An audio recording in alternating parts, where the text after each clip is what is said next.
So, Two good trips to the toilet, you're done. hey everybody, we're back again. This is CMY. This is episode 4, and today we have a couple topics we want to talk about. We're going to kick it off by talking about a book that Christian actually recommended to us.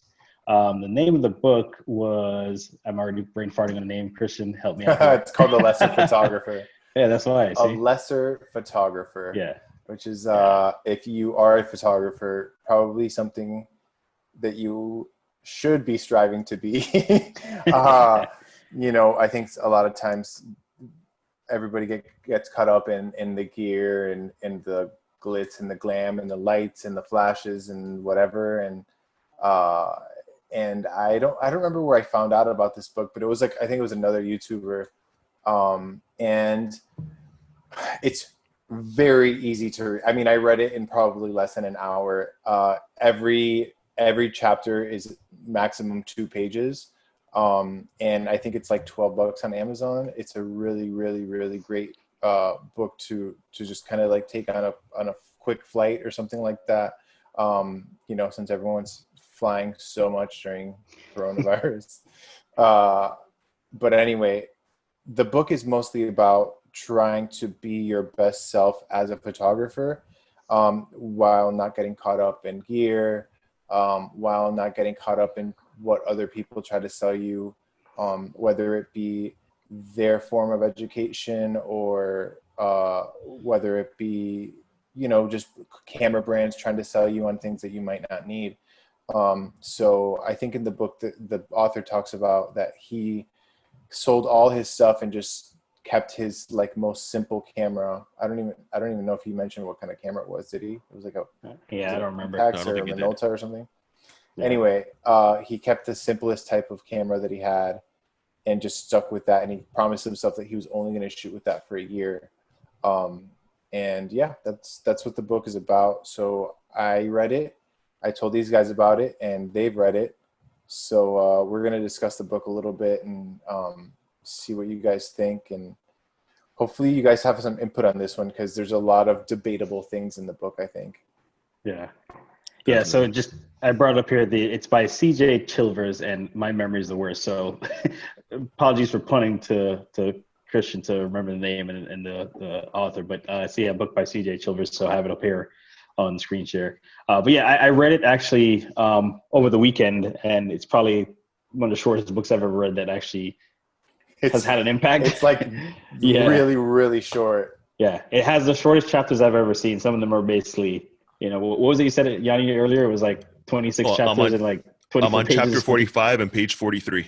There you go. Yeah, so it's a pretty short book, but my take on it, just at a high level, is that I think it's going to mean different things for different people because it speaks to a couple different things. For me as a hobbyist, amateur photographer, it talks. It has some themes about not taking yourself too seriously and really just doing it for enjoyment. And it, touches lightly on the whole social media aspect of, who are you photographing for? Are you photographing for, other people's approval? And, are you trying to, be like everybody else and not create your own style or do things, I guess naturally. So where that natural style comes out organically and then you create unique work. Right. So I think for me, what I got from it was that, right. To just not take it that seriously. I mean, I question some of the photos I take sometimes because, again, it maybe doesn't fit what I'm, trying to achieve or what I see. I mean, I think I brought it up in a group chat that we have right after I finished reading was that, I feel like Instagram and social media and everything else you see online these days, I mean, especially since it's that easy to access to the photography, can kind of influence what you think is good work, right? At least that's something I'm guilty of, right? Whether or not it's a unique thing or not. So I feel like this called that out, and it's something I've been, I don't want to say battling with, but I've thought about a bit. So it's kind of reassuring to read it that, it's something that's called out. It is a potential problem for some people. So that was my take on it. One of the things that's brought up for me, I've always been a pretty, I don't take what I do very seriously. I just enjoy going out taking photos. But Instagram does get to you. And last year, I think it was January, I decided that I was going to start posting color photos. And I've been posting color photos ever since. If anybody's been known me or been following me since before then, my feed was entirely black and white, and I actually prefer black and white. But everybody was telling me post more color, post more color. Color photos were getting a lot more likes and a lot more engagement. So I started posting color photos. And I also have been really strict about keeping the feed kind of consistent and everything looking the same. So it's a total aesthetically pleasing. Yeah, exactly. So when you look at it, it's like it looks like a portfolio almost when you look at it. And what I got from the book is that I don't care. I'm going to start posting black and white photos only. I want to start posting color photos if I want to post a photo in color.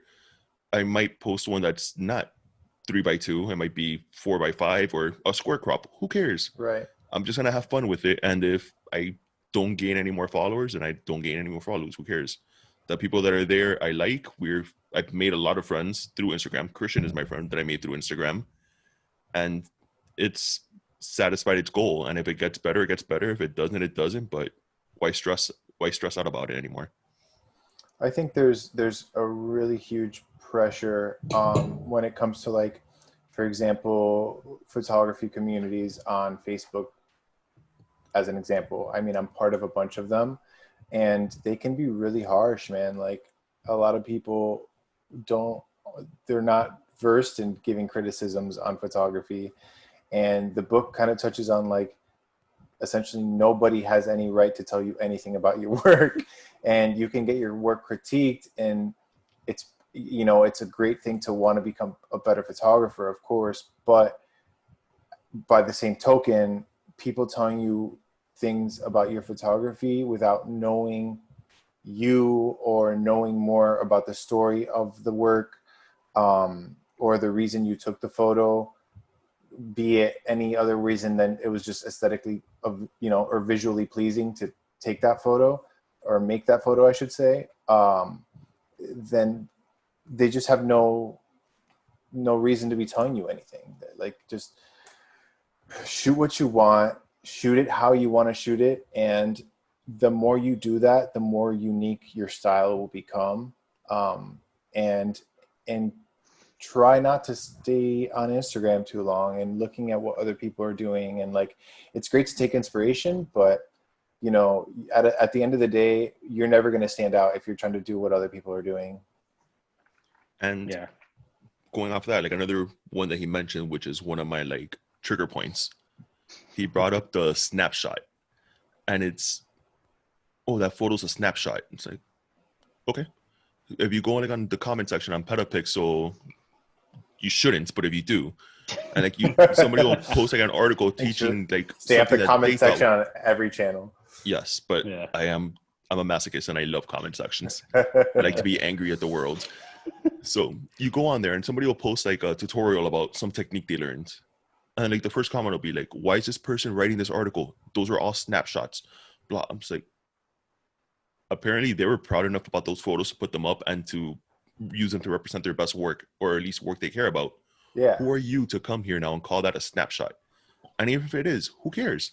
He liked that photo or she liked that photo, and it meant something to them. And beyond that, for street photography especially, almost every single photo I've ever taken is a snapshot.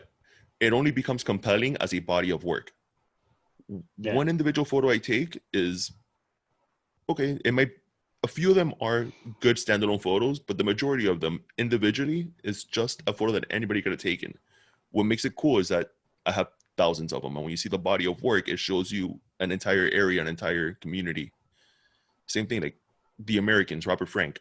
Those photos, they're good photos, but if you see any one of those photos individually, it's not that impressive. It's the entire book and his entire road trip across America that makes that work impressive. Yeah, it's a story.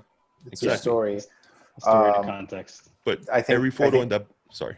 No, go for it. Quick. Every photo in that book is essentially a snapshot. Yeah. I think what part of the problem is and I hate to use this term, the term snapshot has been weaponized as a way to, diminish the value of a photographer's work, right? Say, hey, a snapshot is something that you didn't put thought into, and it's just, you, because you're cool, because you have a camera, you think it's good, right? So in other words, it could be you have a nice camera and, you can do better than that because of the camera you have, or because of this. There's this expectation set on it. And jumping back to the book really quickly, the Lesser Photographer book, there's actually something in there that didn't really use the word snapshot, But, as again, I've said before, the primary subjects that I have are my family, right? My family. So for the most part, they are going to be snapshots, right? These are my kids doing things, and they're snapshots because I just whip a camera out because I see them doing something, and grab a picture, and it might be something that's meaningful to me, and it's something I enjoy. But anyway, the line in the book, or the I guess quote was, for professional photographer, the photograph is a product. For an amateur photographer, the photograph is a byproduct of a life well lived. And I know there's some variation of that that's been, I forgot who it was that. Bresson. But I was about to say, I think it's Cartier-Bresson says something about that, right? So, it's like, who cares, like, really how you get to it? And like, I mean, it's just really pretentious. I mean, It says, the quote is, "You just have to live and life will give you pictures." There you go. Yeah. That was the Bresson quote, which is great. I mean, I've taken most of the inspiration of what I do from Bresson, as have probably many throughout the years that photography's been in a sought after art form. And I have a book from him that I'm going to put you guys onto as well. It's called Conversations or something like that with him. It's like a bunch of like different interviews with him that talk about essentially this kind of stuff that we're talking about now. Another thing that I wanted to talk about from the book that I thought was really interesting and made me feel like I was doing something right was spend on images, not on gear. So this obviously sounds funny because the very last episode of this podcast, we were talking about how I only shoot Leica, and Leicas are basically the most expensive cameras that you can get on the market. So I know a lot about spending a lot on gear to have, what I think to be the best image quality. But the reason that I did that was to simplify, and so that when I go on a trip, or I go to visit either my family or go on vacation or go to shoot a wedding in another country, I take that extra time while I'm there and just kind of live through that and experience it and shoot what I'm taking in, instead of being so worried about how to shoot it, what camera I need to take. Like, I mean, as long as essentially I have my M10 and my 35 millimeter, I can almost shoot anything. So the book specifically calls out Leica people, because one of the topics that he specifically focuses on is that constraints make you a better photographer. Lesser equipment can make you a better photographer because you lose that automation that a lot of cameras might have, the eye autofocus and stuff like that. You have to work more to get something. But let me find the quote, where to go. I just had it here. All right, so the chapter is, should you pay for constraints? And the highlight I highlighted was, Leica owners insist that you can and should. The author says, I don't agree. And then my favorite one is, constraints come in all price ranges, and the likelihood that your specific set of constraints is perfectly met with the most expensive camera on the market is pretty low, which I agree. We all like to say that we bought the Leica because of the rangefinder experience, and it's almost like a manual film camera in digital form. That's why I told myself to buy it, but in reality, I just think it's a cool camera. And if anything, my Leica photos are objectively worse than what I do with a Fuji or a GR or whatnot. But it's still but at the end of the day, the entire point of photography to me is just to take photos. I enjoy going out, and if I'm not getting a great photo, but I'm having fun taking whatever photo I'm getting, that's more than enough. Which brings me to another quote from the book. The end product is the joy of being present when photographing. That is what he considers the end product of photography. Yeah, I can 100% agree with that. Sure. Not the image, not the client, not the sale, just the joy of creating the photograph. To be honest with you, though, as a professional photographer, my client's happiness is really important to me. And not just as a photographer, but as a business and as a person. I really want my clients to absolutely love those moments that I captured with them and their kids, or with them at their wedding, with their family and their friends. that I always kind of, in a way, kind of seek approval from my clients in that sense. I always want them to be thrilled about them. I don't want them to be like, oh, thanks for the photos. Like, I want them to be like, oh my God, I love these photos so much. They mean so much to me. And the way that you did this and the way that you did that. And I've been lucky enough where that's happened to me a few times. And I think that there's nothing more rewarding to what I do than to have that happen. At the same time, I am learning now, and partly because of the book, to also please myself and to enjoy the moment of shooting and the moment that I'm living in and capturing. So Yeah. based on, let me see if I could put this question in, if I could phrase it properly. Your joy comes from your clients being happy. And your clients also hire you because they like your style and they like the way you shoot. But a lot of times you go to a shoot and you might come back and you're not inspired by what you shot. You present it to the client and the client is ecstatic with it. They love what you gave them. At that, would that, does that still make you happy? Does that still make you happy?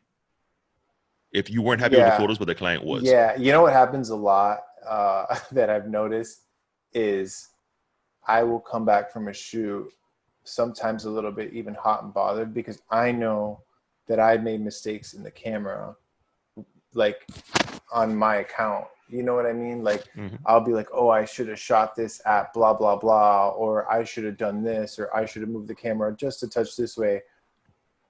And then I'll go back, like after the shoot, I'll take the ride home, think with that on my mind. And the clients that know my business, my wife is actually the curator of the team. She does all of my culling. She goes through all of my images and selects them. We learned early on that I was not the curator at all. And so I'm really, really lucky to have someone like that to do that for me.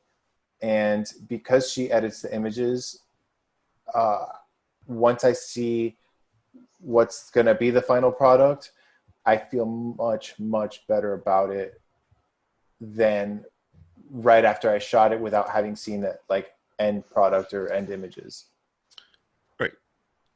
I'm going off topic now, and we could edit this out if you don't want it in the show. So, Christian, the professional photographer, you go out and you take your little black box and you click the shutter. What else do you do as a photographer? Because it appears your wife does all the hard stuff. Yeah, that's 100% true. Like if I had that set up, I would go pro too. Yeah. A lot of people are really jealous of me and our business and like what I do. Because most photographers, and this is just, I hear this all the time, either from YouTube photographers, like mostly from wedding photographers and commercial photographers, like they have to juggle all of this stuff where it's like, you're not just a photographer, you're also the business person, and you're also a CPA, and you're also an editor, and you're also this, and you're also that. And I've been lucky enough that I have found I don't want to say a solution because that's not the word, but more so a scenario that works with my wife and I, where we're both happy with what we do. She definitely takes the work that some people would agree is less joyful, maybe. But I have to be honest, she absolutely loves it. I don't understand why. Like, I would not be happy having to write emails all day, and she loves it. Like, that's her favorite thing. She loves to edit. She loves to retouch. She loves to style. Like, when she comes with me to weddings as a stylist, and she has like many years of experience in bridal styling and fashion. So she has that as like her creative outlet, which is why we love going to weddings together. But when it comes to the back end of the business, just there's things that I simply am not good at or proficient enough at to do them well, and she thoroughly enjoys doing them, so it just works out. It's amazing. Because what a lot of clients don't realize is that, oh, I hired a photographer for 8 hours. Why are you so much money? Because 8 hours is the shortest part of the whole job. You have to go Yeah. meet with the That's the client, truth, learn what the man. client wants, That's the take the truth. photos, then call the photos, edit the photos, deliver the photos, and deal with any support after that. All of that takes so much longer than the actual wedding. Yeah. Yeah. And that's Yeah, what we're paying for. absolutely. The photography is probably the fun part, right? That's probably the It easy is. part, It is. It's the right? fun part. It's the easy part. I love people. I Yeah. love spending time with my clients. I have a couple clients, more than a couple clients that have been repeat clients, and I've seen their kids grow Not for up. weddings, I hope. Not for wedding, not yet at least. Not yet at least. But yeah, it's fulfilling. It's fulfilling work, and I really enjoy doing it. But there's something to be said about just delving into photography itself and going out and shooting no matter what it is, whether it's work or, you know, street work that I do for myself, personal work, landscapes, anything that I find visually pleasing, and just living in that moment is really where it's at.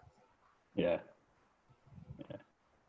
Well, I'm going to jump topics for a bit because as we're talking about your wedding business, wedding photography business, it actually reminded me about a topic that we were talking about earlier, which is what are you fearful of or your scariest moment in photography? And I guess I would assume that Christian probably has like the scariest moments because there's a lot more on the line than us missing stuff. But I don't know. actually, Yaniel had a yeah, pretty scary moment I was about to say, recently. yeah, let's kick it to Neil because I mean, yeah, we all know So what wedding photographers might face, but go ahead. this was something I wanted to talk about because the end of last week, beginning of this week was pretty rough for me. In December, we always, probably not this year, but every other year, but this one, we take a trip at the end of the year, like around December to January, because that's the time we have off. And last year we did what's called the Grand Circle, which is the Grand Canyon, Antelope Canyon, the Mighty Five in Utah, which Canyonlands,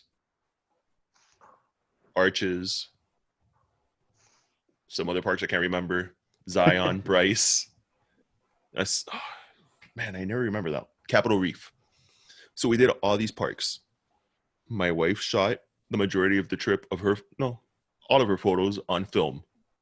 Either we have a Minolta autocord medium format and this lovely M6 that Christian made the mistake of selling to us. And we took those on the trip, and at the same time, she's been asking me to send it in and have it developed by the Fine Lab. And I haven't been doing it because I just really, it's so much money to develop color film. It's ridiculous. And I put it off, and I didn't want to pay for shipping twice. And I was also shooting a roll of color, which took me 4 months to get through. I finally got through it. And I'm like, cool. Now I'm going to send out these rolls of film. I take it to work. I pack it all up. And I fill out the form. But then I got busy at work and I just procrastinated and I wouldn't print the shipping label. One day I realized, like, man, I haven't seen the film in a couple of days. I look around my office. I'm like, I also got a bunch of Amazon packages that week. And I started getting worried. I'm like, did I clean up my office and clean up all the Amazon packages and just throw the little like yellow envelope of film that doesn't weigh much, thinking it was empty, and just throw it out? Like, nah, it can't be. I'm gonna start taking it home. I come home, I look for it, spend like a day and a half looking for it. I'm like, no, I haven't seen it. I'm like in bed having like sweats. I'm like, Did your wife know what not was yet. going on? Oh Not my yet. God. So I'm in bed and I'm like, I can't believe I lost all her photos. She was so excited to make a book of these photos. I can't believe I lost these. I'm such an idiot. I'm such a dick. Oh my God. Why can't I just send them out in January? What I procrastinate for everything? I finally tell her, and she took it well. Or I don't think she took it well, but she didn't make a big deal out of it. Well, I she don't know probably why. knew that you felt like shit about it. But like a couple of nights later, she's like, have you found the film?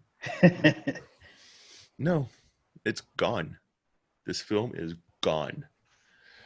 I turn every single day I would get to my office. I would open every drawer, move every piece of paper, look everywhere. It's not appearing. Come home, open all the drawers, look everywhere, check the bowl in the kitchen, the dining room table, which always has like papers in it. I would check it every day, think it's just gonna appear. Nothing. A day or so after that, I'm like getting into my car, and I don't know why. I just saw like an envelope in the door.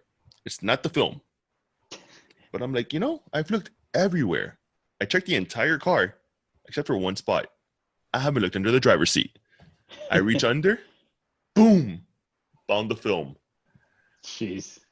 I went straight to work. I printed out a shipping label and sent that to the Fine Lab. And I've been checking the tracking every single day since then. It's still not there, but it's en route.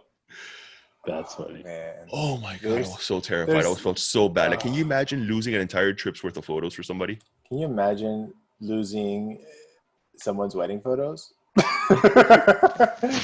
Actually, shout out to Benj Heish, who has a really great video. We can link it down below in the description. It's a really great video on how to not lose people's wedding photos. I think if you shoot film and you have, physical canisters that you can lose, that's a different story. But at least memory card wise, where you can back up, use hard drives, have all sorts of backup situations where that's just not going to happen, which is what we do. We, apart from camera shooting on several cards and blah, blah, blah. That's just not something that's, have dual card slots? Yeah, the SL2 has dual card slots. The Q2 does not.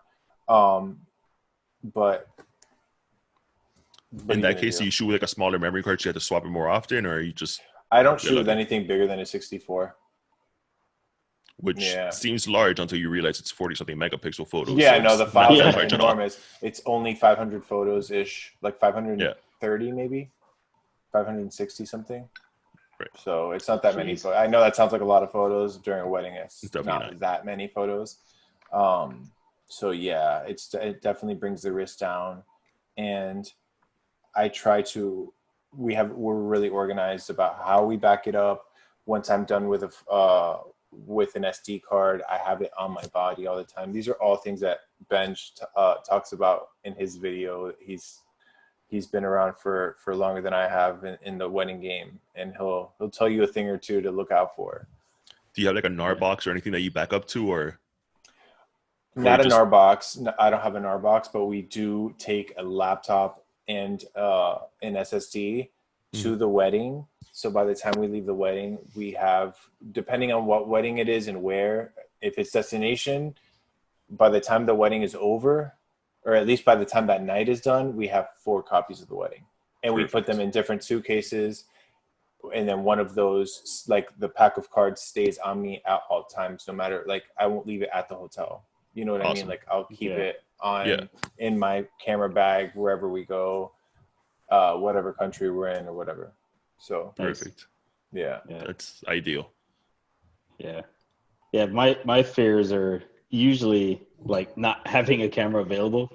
It's actually almost happened a couple times where there's like significant events. Back when I had a Sony A7 II, there were some problems with it. I don't remember what went wrong with it, but my son was born right around the time the camera was out for repair.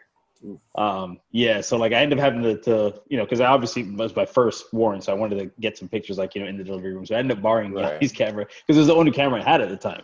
Yeah, it was what was it? What camera was it? The GF2? Was it? No, I couldn't have been. Was it the X100? No, man, it was a Micro Four Thirds camera. Maybe the EM5. Do you still have that? No, it was a Micro Four Thirds camera. One of my friends, but.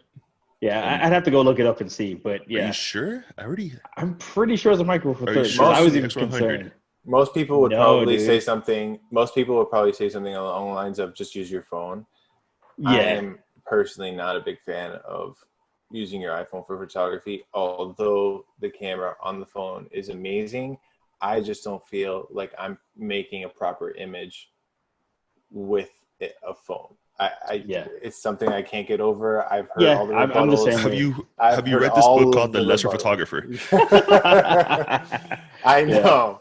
I've heard all the rebuttals, but I can't get past that. Like I can't. I feel exactly. I can't put a phone in my hand and be like feel satisfied. Like Yeah, that's a great Yeah. picture. So, Like, I don't know. so back to the book. To me, taking photos with a phone feels like snapshots. Like it's like, all right, cool. But there's this thing here. I'm just gonna raise my phone, stick it, in front of my face, like 3 feet in front of my face, and take a picture. It doesn't feel like it's meaningful, no matter what. I mean, I have taken meaningful pictures, but that, if anything, for me, it defines what I think of snapshots. Like something I took a picture of and just didn't really care. Just I wanted to document it for whatever reason. Probably never look at it again. That's it. Not to go back to that original topic. Meanwhile, Christian's previous shout out, Carlos from Tinte Cafe, he takes awesome street photos and it's all on his phone because he doesn't have a camera. Yeah. And that's I don't think it's impossible. And going back to I think he just got a camera recently. Did he know? I think he got a 5D or something. Yeah, I think it's the intent, and I think it comes down to what like for Christian and me, we don't get inspired to shoot with any intent when it comes to the phone. For him, if that's his only phone, or this is when he's getting into photography, I mean, one of our first episodes we talked about me taking a 3GS to California to like do photography or like to document a trip. Like that wasn't really a quote unquote suitable camera, right? Now I probably would take a phone if I went somewhere that wasn't that important. I didn't really want to capture anything high detail or anything. But yeah. Nooney makes fun of me all the time because I went through this phase before the X100, but after the GF2, where I needed to get a new camera, but I didn't want to spend the money. I'm like, you know what? The iPhone takes amazing photos. And I probably went out and spent like $100 on iPhone photography apps. which I still have and I still use on occasion. But every time I buy another camera, because I probably have over 10 now, she's like, what's wrong with your phone? Are you just going to use your phone all the time? And I'm like, oh, why did I ever say that? Yeah, so I actually dodged a bullet, so to speak, talking about fear, with my M240. I was actually going to send it in to get CLA, to get, refurbished, whatever you want to call it, to Leica in New Jersey. I was going to Puerto Rico for a trip, and I just bought the X100, so I was, excited to take the X100. So I figured it would have been a good opportunity to leave it there. But something told me just not to bother. I don't know why. I delayed, probably just like delaying his film, shipping off his film.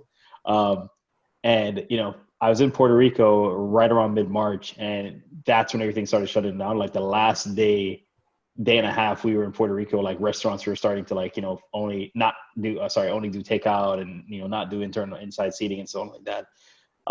So had I sent the M240 in prior to that, I probably wouldn't have got it back, because the Leica factory or whatever service center up in New Jersey shut down not too long after. I hear things are still on the backlog. I know for a fact that they are so backed up with repairs. I had just sent in my M10 late last year to get CLA'd. Thank God. Because I can't be without my M10, man. Yeah. So I dodged that one. I've had to send in a couple of the cameras before, and it's usually just like a thing you do without it for like 2 weeks, and it's not a big deal. But this would have been a little bad because it's the only digital rangefinder I have. I have the M6 still, but I don't rather shoot digital when it comes to that. So dodged that, thankfully. So that was kind of a fear, is not having the camera, expecting it to be a shorter period of time and it being much longer, which is what happened with my first son. Sony had the camera, promised it in like 2 weeks or whatever time frame it was, and they were delaying. I actually went on Twitter and started tweeting at them, and eventually they next day they're like, okay, it's coming to you, and I got it in time, at least. That's awesome. his newborn pics, and not for his birth. Awesome. I mean, I missed that. I didn't have that camera then for his birth, but I had to borrow Neil's camera. But I ended up doing again, it was a Micro Four Thirds. That's all. You have to look in your Lightroom and I got to go look at Lightroom. I'll figure that out. We'll follow up next episode, because I know everybody's dying to know. Yeah, right. Dying to know. What is this? I think there's other things that I'm scared of. When it comes to photography, I'm scared of people getting violent with me for taking a photo of them on the street. Like if I'm doing street photography, and especially bigger cities or more aggressive cities like New York or out of the country somewhere. I remember being in Greece, and nothing really happened, but I definitely I took a photo of a couple guys, and they I could tell they didn't like that. You know what I mean?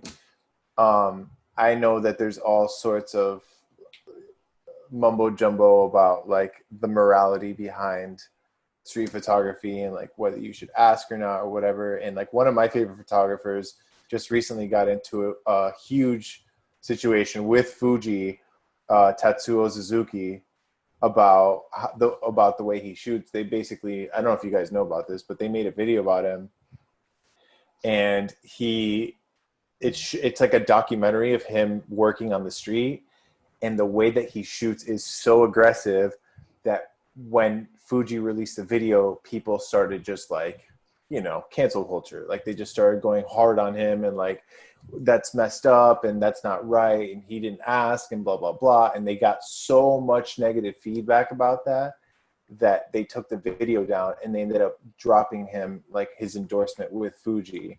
And I didn't feel like that was right personally, but yeah, that's where my fear comes from, is like being too aggressive on the street, because I'm kind of aggressive when I street shoot as well. Like I don't really get in people's faces so much, but like enough where they know that I'm taking a photo of them. It's not like I'm not ninja enough to like, I mean, sometimes I am, but sometimes they definitely see me taking a photo of them. I've been called names. Like in New York, I got called names, and like, that's fine. But I don't ever want it to turn into like a physical altercation over a photo, like the photo's not really that worth it. Like if someone, for example, if I took a photo of someone and they asked me to delete it, I happily would, but I don't know. Maybe that's an irrational fear. I read recently about some guy that got like his camera smashed and punched in the face, and he had glasses on, so his face got all cut up because he took. Shooter. Yeah, it was a GR shooter. He was like taking a photo of a couple kissing or something, and the dude thought he was like, I guess, hitting on his girl, like taking a photo of his girlfriend or something, and like the dude got really pissed and essentially beat the shit out of him.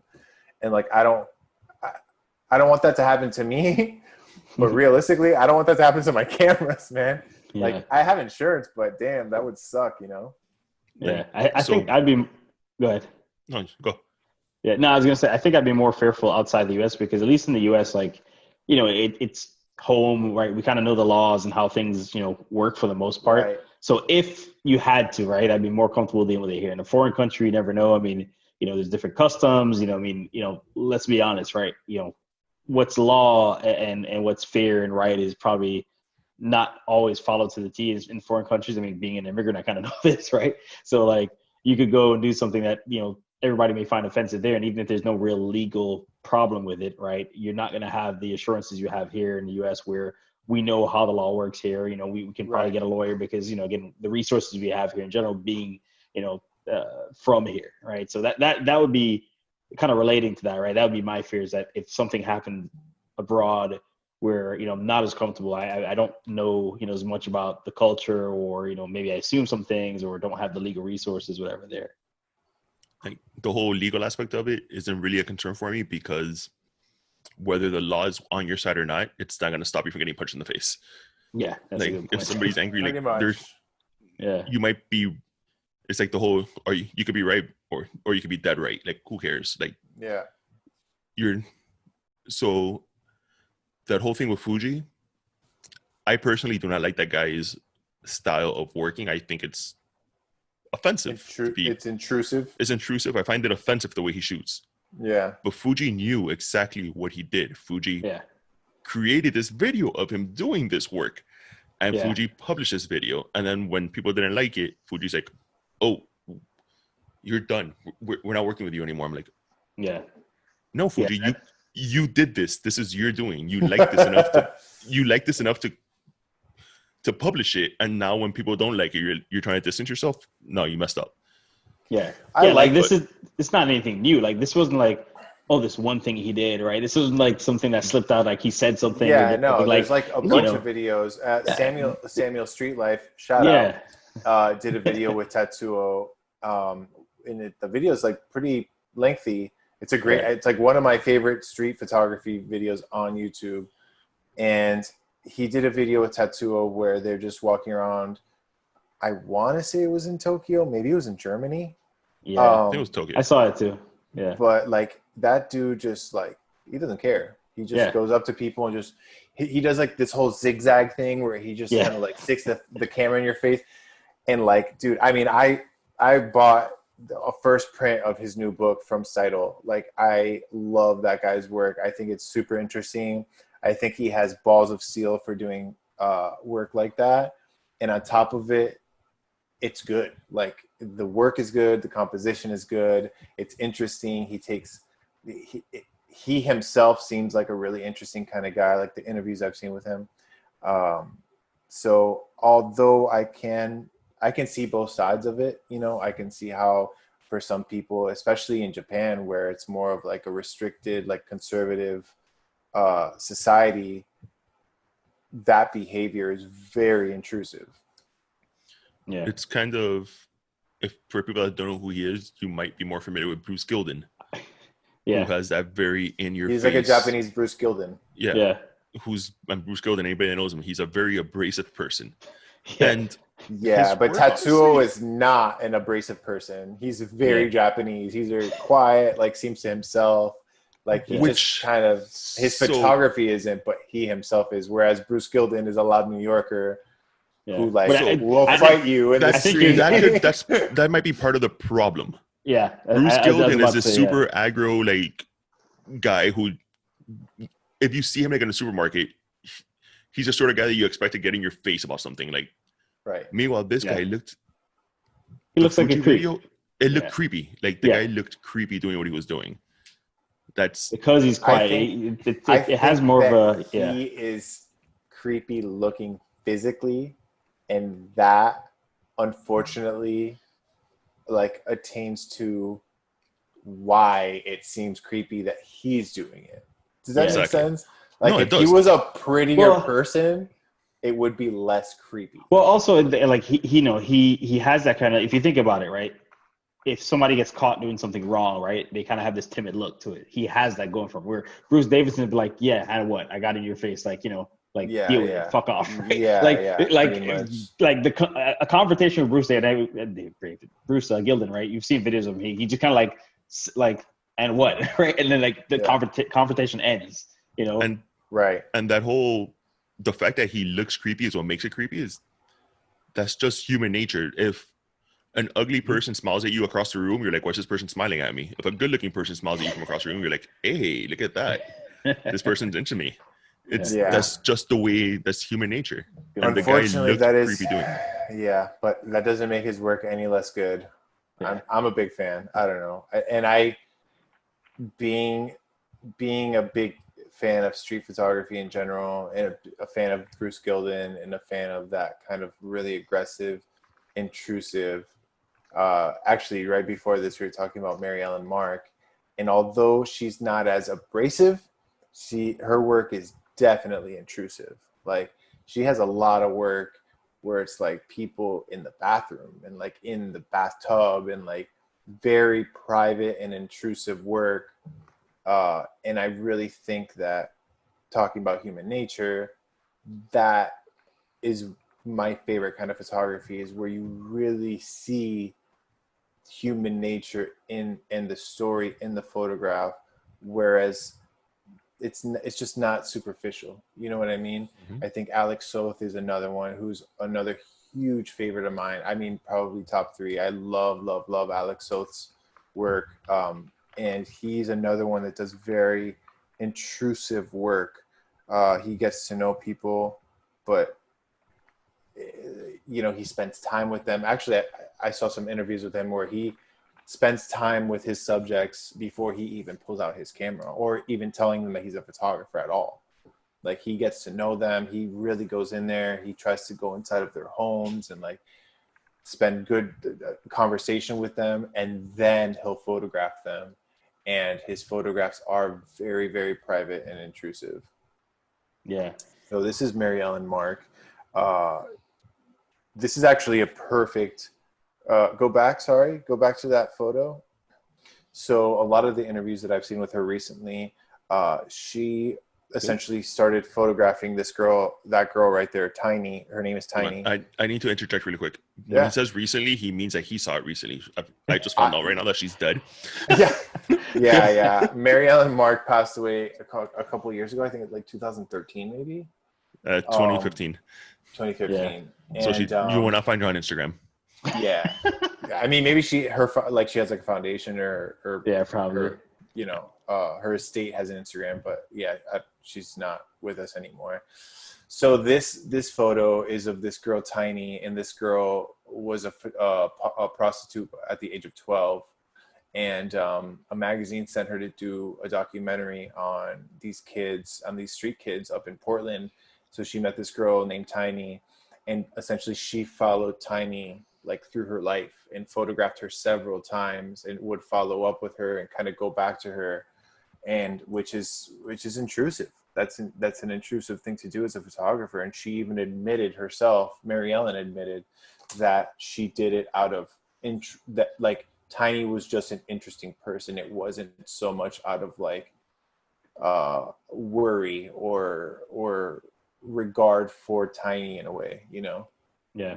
Well, I mean, so, you said that this is intrusive, and I think just to, at least for me, to draw a distinction between the two, like, it seems that, well, and I've seen a couple interviews with Alex Solth as well, and I mean, a lot of photographers do this, where it's like, I think even Phil Penman was talking about, it's like, these are not run and gun, like, never see the person again. These are people that they probably have either spoken to or engaged with, so it might be very intimate and intrusive in the sense that it's close, but I don't think it's as, intrusive or jarring as, like, Tetsuo's work. Not to say I dislike Tetsuo's work. I think the end result is good. I mean, not my style in particular, but, I think there's a distinction there, right? Like, this picture here there's seems permission like, here. yeah, There's consent. exactly, right? There's a wall that's been broken down where it's like, okay, this is not somebody just randomly sticking a camera in my face and I see it, and this is the expression I have to be in my face, right? I mean, it may have been at the moment, but I don't think, like, this picture, when I look at it, it tells me that, or I see that Tiny, I guess, who's this girl, probably knows who the person is behind the camera. Probably maybe wasn't expecting the picture at the time, but, it's not a, Right. yeah, again, maybe I'm just reading into the picture too much. No, just the way you you're explain 100% right. Apparently, she did. They knew each other personally. Like, she got to know them. Yeah. When she met them, she got to know them. And I agree, but I'm just not one to see anything wrong with what Tatsuo is doing. I think that I don't know if he's currently and continuously doing that type of work in the same way. Maybe he's not, because of like all the shit he got for it, but I really liked it, and I'm glad that that it happened. Like, I just think that, oh, man, I don't know. There's certain things in life, man, that you kind of just have to grab onto, and that's part of human life and human nature. And if you don't, those moments will never be seen. Like, it's not the same. Like, a lot of these images are just not images that he would have captured had he asked permission, Yeah. I mean, some of these don't look too bad. I mean, I'm just looking at the preview here on his website. Yeah. These don't look any worse than any of the street photography I've seen. Yes, they may But be. so some of these, this is a mix of street photography, and some of them are portraits. So like that one, the cover is a portrait. Yeah. But these are street. Keep going. There's another one that was a portrait. That's a portrait. Yeah. The girl with the umbrella. But like, go back to the third one. That one on the left, that's clearly one of those intrusive ones. Yeah, for sure. But here's the thing too, and again, so let's talk, I guess, about opinions, right? To me, that could be, if it was an American person, it could be a Bruce Gilden photo. Like, it really does look like which it, is super intrusive. Yeah. But, and I mean, it's the same thing I feel about it, right? Where it's like Bruce Gillen, like, yeah, his style, not really my thing. And I think it's kind of rude, but I'm like, again, the work, right? It's like, can you separate like the method from the actual artist or the final result, right? Well, if for that, this work to me, his work right now is much better than Bruce Gilden's, in my opinion. I don't find anything I don't like Bruce Gilden's work at all. There's some pictures that I really like of his. Some pictures. Bruce Gilden is not my favorite photographer either. Yeah. I do like some of his work. I find him to be too abrasive as a person, and and like, yeah, I don't really like that too much. But there are like, He works hard to make people ugly. yeah, I mean, I can see why his work is important, but I'm not particularly a big fan of his work per se. Yeah. Like That's a good call out. He works hard to make people look like these Yeah. pictures. The ones I think this like, one, yeah, the ones wild. that are the color ones that are just like super hard flash in the face Yeah. are almost like hard to look at, you know? Mm-hmm. Yeah. Actually, the Lego store here in Miami was giving out books, and one of them was about it was magazines actually, and one of them was Bruce Gilden's work. I brought it home, like, and it was these sort of pictures, like the ones on the screen now. I'm like, no, I just threw it away. Like, I can't look at this. Yeah. I also have That's a Yeah, thing not for for it's bad everybody. teeth. it's hard to Yeah. look at, man. It's hard to look at for sure. Yeah. But so I wanted to clarify something. The fact that I think that, sorry, what's his name? Tetsuo. Tetsuo. Yeah. Tetsuo. The fact that I find him intrusive and abrasive and I don't like the way he shoots doesn't mean that I think he should stop doing it. Yeah. That's the way he shoots. It creates good images, and he's technically not doing anything probably legally wrong. Morally, that's up to anybody to decide. Right. But I can't go out here and judge this guy for going out and taking pictures of people that don't want their picture taken, when that's pretty much what I do all the Yeah. time as well. Yeah. Yeah. Yeah. I'm not gonna be one of those people that doesn't realize that I'm doing pretty much the same thing this guy's doing. Yeah. Yeah. I mean, that's my thought on it too, right? Like, again, his methods, probably not my cup of tea. Think it is intrusive. I like the end result. And, when Fuji dropped him, that was kind of like disappointing. It's like, dude, I mean, you guys know what he was about. This is not anything new. It's like, it's like backing a political candidate, you know exactly what they're about. So, I thought that was a little poor taste on Fuji's part. I mean, my problem with it was just the cancel culture part. Like, I'm not a fan of cancel culture at all. And I think that was very cancel culture like, and it was just unnecessary, because it's like what you're saying. They knew exactly what kind of work he does and how he does it, because they were there when he was doing it. So Mark and I were discussing the other day about what is cancel culture. And you know something? This is actually the best example. Unlike Christian, I am actually a fan of cancel culture. If you do something wrong, you should probably be not canceled, but like boycotted or have some repercussions for what you did.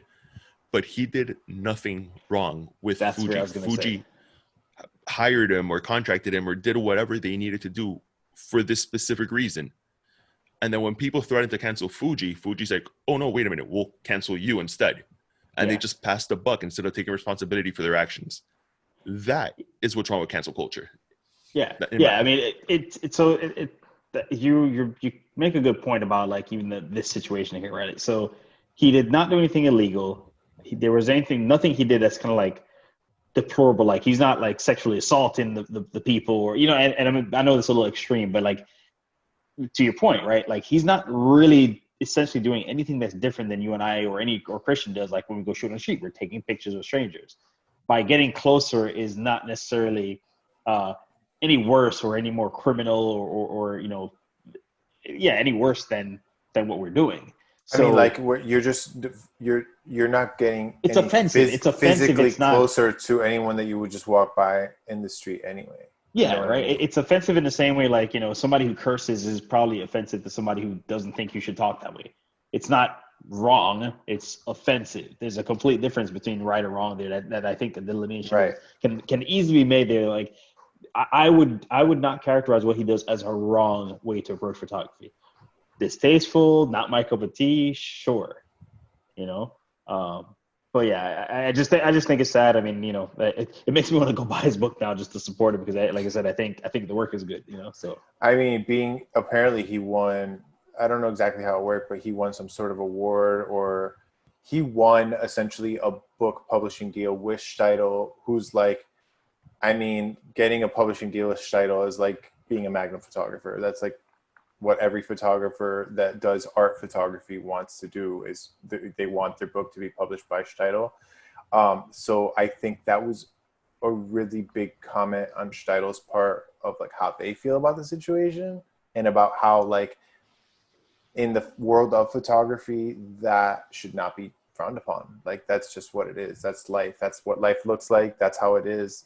So there shouldn't be, any sort of negativity about it, in the sense of like, you can not like the work, but casting him out to be some sort of creep or weirdo, that's not right. Yeah. That's not right. He could be like, for all we know, like the nicest person ever, Mm-hmm. So. All right, guys, it's definitely getting late. I want to get to bed soon. So it's been fun recording.